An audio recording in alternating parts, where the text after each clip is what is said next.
Okay, so today's Whiteboard Wednesday is inspired by like a framework that I've been thinking about when it comes to how to talk about and how to think about AI features. Uh, I mean, that's what it was driven by, but it is also useful for people who sell D2C products that where those products, there's like a question mark underneath why it works that may not be super clear. And so the way I wanted to evoke it was to ask this question, why is magic bad? And the reason I think it's bad is because when I think about any sort of process or any sort of good or product, it can either be magical, meaning it's like I did something and it just like magically happens, or it's like really understandable because it's like the process is transparent to you, it's very clear, right? So like magic and understandable tend to be on opposite sides of the spectrum. And then the outcome of that thing, so the product, can either be great or it can be bad. And the problem with magic is that as long as you're understandable, even if you have a bad outcome, you don't get fired. Because it's like, hey, here's what happened, and here's why it happened, and therefore here's why we got the bad outcome. And then if it does work, then you look good. It's like, here's what happened, here's why it happened, and here's so we got this good outcome, right? And so it's like, this is actually like a really comfortable place to live.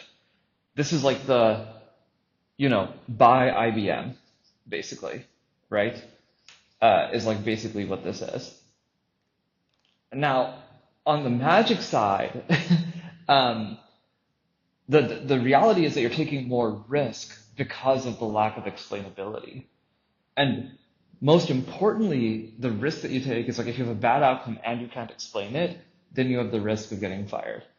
And so that is like fundamentally, or like people getting upset about your product or whatever it may be, right? Like fired, not, you know, not in like literally it's your job, but it's like, let's just say you're selling a D2C product and it's like you're making a claim magically, like largely magically, and then it actually doesn't drive the outcome, then people are not going to buy your product, right? So that's what I mean by this word fired.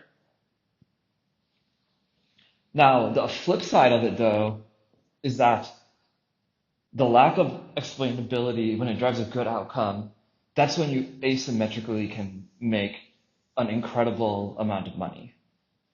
Um, and it's because actually that lack of explainability drives significant alpha in that it is hard for others to reproduce. And so now you have an unfair competitive advantage.